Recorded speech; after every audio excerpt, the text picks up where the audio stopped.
तो वसीम, क्या संदेश देना चाहते हैं आप?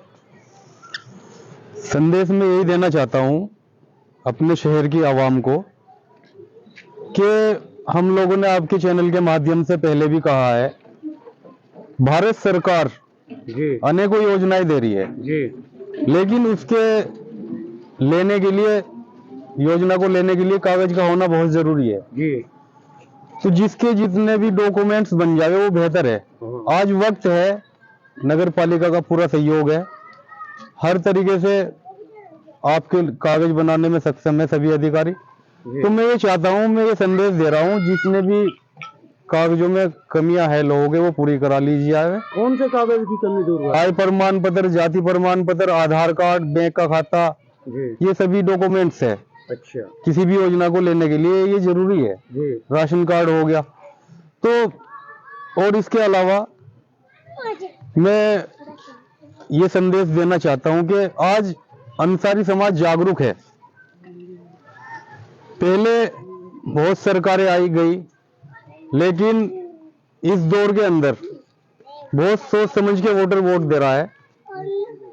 तो मैं ये चाहता हूं आगे भी इसी तरीके से सोच समझ के अपने प्रत्याशी का सिलेक्शन करे।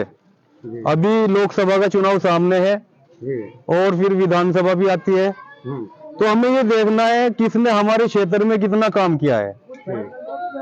अब विधानसभा क्षेत्र में मैं ये नहीं कह रहा कि वार्ड का ही, विधानसभा क्षेत्र में हमारे मल्ला समाज भी काफी संख्या में है जो जमुना के किनारे है।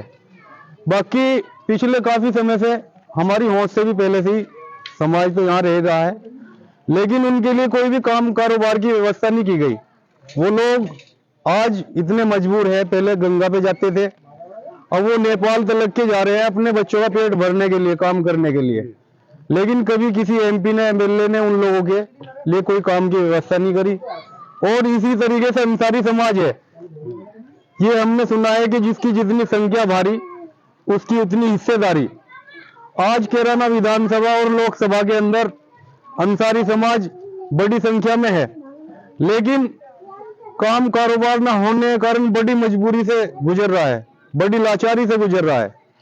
ये ईंट बनाने का काम कर रहे हैं तकरीबन 50% अंसारी समाज के लोग, बुनकर समाज के लोग, क्योंकि और भट्टे पे काम करने वाले के बच्चों का कोई भविष्य नहीं होता, ना उनका कोई भविष्य है, ना उनके लिए कोई स्कूल की व्यवस्था है और ना कोई पढ़ाई लिखाई की व्यवस्था है। बड़े बड़े शहरों में हम लोग देख रहे हैं बड़े स्तर पे बुनकर का काम हो रहा है, जैसा कि बनारस हो गया, मेरठ हो गया। लेकिन हम सरकार से यही मांग करते हैं कि बुनकर समाज के लिए पश्चिम उत्तर प्रदेश के अंदर, खास करके कैराना के अंदर, कि कोई इनके लिए इस तरीके का काम दिया जावे जिससे अपने बच्चों को पाल सके। तो एक चीज पूछना चाहते हैं, क्या 2024 में आपका रुझान किस पार्टी की ओर रहेगा?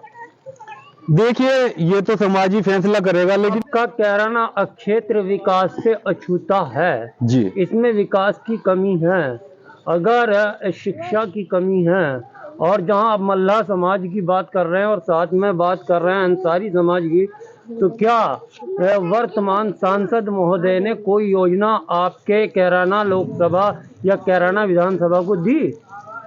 देखिए, अब से पहले क्या हुआ ये तो नहीं मैं जानता, लेकिन मैं आने वाले समय के लिए लोगों को जागरूक कर रहा हूँ, ये समझ सीधी सी बात है। जो सांसद महोदय हैं वर्तमान, मैं उनके बारे में पूछ रहा हूँ, उन्होंने आपके क्षेत्र को कितना विकास दिया?